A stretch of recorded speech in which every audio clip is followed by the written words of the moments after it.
விஷயம். நான் ஒரு சோசியல் ஒர்க்கரா ஒரு சினிமாக்காரனா பார்க்கும்போது எனக்கு அப்படி தோணுது. ஆனா அவர் அரசியல்வாதியாவே ஆசைப்பட்டு முதல்ல இருந்தே பிளான் பண்ணிட்டு இருக்காரு. 5-6 வருஷம் 7 வருஷம் பிளான். அதன்படி வரும்போது அவர் வேற மாதிரி பாயிண்ட் ஆஃப்ல பாப்பாரா இருக்கலாம். தேவைப்பட்டா இன்னொரு எதிர் ஆள் தேவைதான். ஒரு டிஎம்கே இருக்கும்போது ஏடிஎம்கே வேலை இருக்குது. அதையும் தாண்டி இன்னொரு பலம் வேணும்னா இவர் வந்தா தப்பு கிடையாது. இவருக்கு ஆதரவா நிறைய பேர் இருக்கதான் செய்யறாங்க.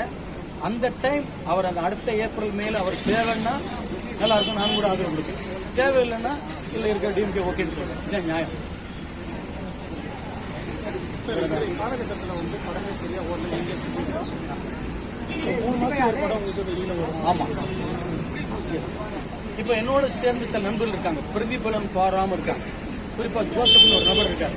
ஓகே, அவர் பொறுத்தவரை பிரதிபலனே பாராம கூட வெயிட் பண்ணிட்டு இருக்காரு. அதை கொடுங்க, இதை கொடுங்க, எதுவும் கேள்வி வரும். அது மாதிரி படம் எப்போ சார் தருவீங்க எல்லாம் கிடையாது. நான் சொல்றேன் அவருக்கு படம் தருவேன்னு. ஆனா அவர் சொல்றது இல்லை. அந்த ப்ரொடியூசர் கூட இருக்காரு நினைக்க. அவரையும் நான் இன்ட்ரோடியூஸ் பண்ணிக்கிறேன். Okay sir, welcome sir. Joseph வாங்க. ஸோ ஆனால் பார்த்தீங்கன்னா இதுதான் நான் சொல்றேன் இல்லையா, ஒரு சகோதர சங்கம் என்ன பண்ணுது, ஒன்றுமே இல்லாதவனுக்கு ஒரு வளர்ச்சியை கொடுக்கணும்னு சொல்றேன்ல, அதுல ஒரு முதல் வளர்ச்சியை பண்ணி கேட்டது நல்லா போச்சு. இவரை பொறுத்த மட்டும் ஒரே ஒரு படம் தான் எங்கிட்ட அசிஸ்டன்ட் டைரக்டர் ஒர்க் பண்ணாரு, மிஸ்டர் ஜோசப். ஜோசப் ஒரு படம் தான் என்னோட வந்திருக்காரு. பட் இவருக்கு இமிடியட்லி அடுத்த படத்தில் சான்ஸ் நான் தர்றேன். நான் தரல, ப்ரொடியூசர் தர்றாரு, என் மூலமா தர்றாரு. இப்போ ப்ரொடியூசர் சார் தான் சார் எப்படி படம் பண்ணியிருக்காங்க. சாருடைய பேர் அன்னப்படி. அவங்க அடுத்த ப்ரொடக்ஷன் பண்றாங்க. அந்த ப்ராஜெக்ட் என்னோட சேர்ந்து பண்றாங்க. மீன்ஸ் பார்த்தீங்கன்னா நான் தான் அதில் மெயின் ரோல் பண்றேன். ஸோ அவர் டைரக்ட் பண்றாரு மிஸ்டர் ஜோசப். ஸோ நான் சொன்ன வாக்குறுதியில் ஒன்று ஸ்டார்ட் ஆகிடுச்சுன்னு நினைக்கிறேன். ஏன்னா இது படம் ரிலீஸ் ஆனது வாரம் நடக்கும். அதே மாதிரி 3 மாதத்தில் ஒரு படம் எடுக்கிறது கஷ்டமே கிடையாது. படம் பிளானிங் தான். இவங்க உட்காந்து 60 நாள் 70 நாள் எடுக்கிற படத்தை 20 நாள் எடுக்க முடியும். பிளானிங் பண்ண பேப்பரில் எடுத்து கொண்டு வரும். பட்ஜெட் இவங்க 5 லட்சம் 5 கோடி 6 கோடி செலவு பண்ணுறது 2 கோடியில் பண்ண முடியும். என்ன படம் 40 லட்சம் 50 லட்சத்துக்கு மறுமாறு படம் கூட ஓடுது. ஏதோ ஒரு டெக்னிக் யூஸ் பண்ணுறதா, ஏதோ ஒரு இன்ஃப்ளூயன்ஸ் யூஸ் பண்ணுறதா வந்துடும் அப்படிங்கிறது தான். அப்படி இருக்கும்போது இவர் ஒன்று, இன்னொருத்தர் இருக்காரு, இன்னொரு நண்பர் இருக்காரு. அது பேர் குணா இருக்காரா? குணா இதே மாதிரி கொஞ்சம் நண்பர்கள் வட்டம் இருக்காங்க. எல்லாமே என்னுடைய பேச்சு தெரிஞ்சவங்க.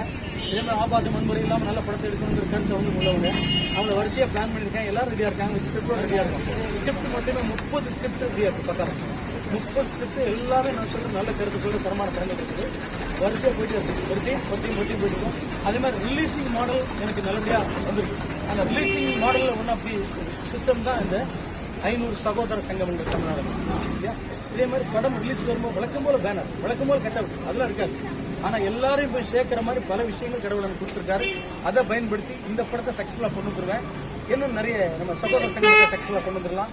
தமிழ்நாட்டுக்கு தேவையான சின்ன எங்களால் முடிஞ்ச விஷயங்களை அழகா பண்ண முடியும் நம்ம. ஸோ சாத்தியம் 3 மாதத்துக்கு ஒரு படம் சாத்தியம், ஈஸியாக பண்ணலாம். கடைசி வச்சுருக்கேன். திமுக வந்து நல்லா ஆட்சி பண்ணிட்டு இருக்காங்கன்னு சொல்றீங்க. கரிகாலன் சகோதர சங்கம் வந்து நடிகரா விஜய் அவர்களுக்கு ஆதரவு கொடுக்குமா, இந்த திமுக ஆதரவு கொடுக்குமா? இப்போ ஆதரவு கொடுக்கறது இல்லை நம்முடைய பிளான். ஆனா நான் ஓட்டு போடுறது ஒன்று இருக்குல்ல, அதை சொல்றேன். ஏன்னா எல்லாரும் நீங்க கொடுங்கனாலே சோசியல் ஒர்க்குக்கு அதுக்கு சம்மந்தம் இல்லை. இது பியூர்லி சோசியல் ஒர்க்குன்னு சொல்றேன். தனிப்பட்ட முறையில் வந்து தம்பி ஏழுமலை கேட்கிறாரு, தம்பி ராஜா கேட்கிறாரு, தம்பி ரவி கேட்கிறாருன்னா இது பண்ணுங்கம்மான்னு சொல்லலாம். ஆனா நான் உட்காந்து சகோதர சங்கம் 500 பேர் இருக்காங்க என்று 20 பேர்ல 50 அவ்வளவு பேருக்கும் ஒரு தகவல் பிரிச்சு எல்லாரும் இந்த ஓட்டு போடுங்கன்னு சொல்றது நியாயமே கிடையாது.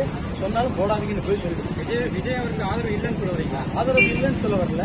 இது நான் என்னோட தனிப்பட்ட முறையில் இப்போதைக்கு எப்படி பார்க்குறேன்னா, விஜயோட நான் 3 படங்கள் பண்ணும்போது எனக்கும் அப்போதைக்கு ஒரு பழக்க வழக்கம் இருந்து இடையில டச் இல்லாமல் இருக்கலாம். ஓகே, அதே மாதிரி டிஎம்கேல எனக்கு பெரிய பழக்க வழக்கம் கிடையாது. எங்க அப்பா எல்லாருமே ஏடிஎம்கே த்ரூவா வந்தவங்க. ஆனா இப்போதைக்கு எனக்கு பார்க்கறது என் பார்வையில் டிஎம்கே ஆட்சி ஓகே அப்படின்னு தோணுது. அப்போ ஆனால் மார்ச் ஏப்ரல் மே வரும்போது மாறுபாடுகள் வந்துன்னா நான் ஒரு மனிதனா மாற்றி முடிவு எடுத்தேன்னா அடுத்த முடிவு எங்கே போவேன்? இந்த முடிவுக்கு தான் போவேன். அது புது முடிவாக இருக்குன்னு போவேன். டிவி கேட்கலாம், அது புது முடிவு அப்போ தான் எடுக்கப்பட்டதில்லை. அப்போ எடுக்கும்போது எல்லாருமே எடுப்பீங்க, எல்லாருமே தான் எடுப்பீங்க. எல்லாருமே புது முடிவு மாற்றம் ஒன்றா மாறிடுவீங்க. இது நல்லா தான் இருக்குது. இதில் வந்து இந்த ஆட்சியில் மாற்றம் வேண்டும், ஏன் மாற்ற வேண்டும் அப்படின்னு சொன்னால் அப்படியே அது இருந்து போயிடும். அப்படிதான் நல்லது. நன்றி, உங்கள் அனைவருக்கும் நன்றி. தேங்க்யூ.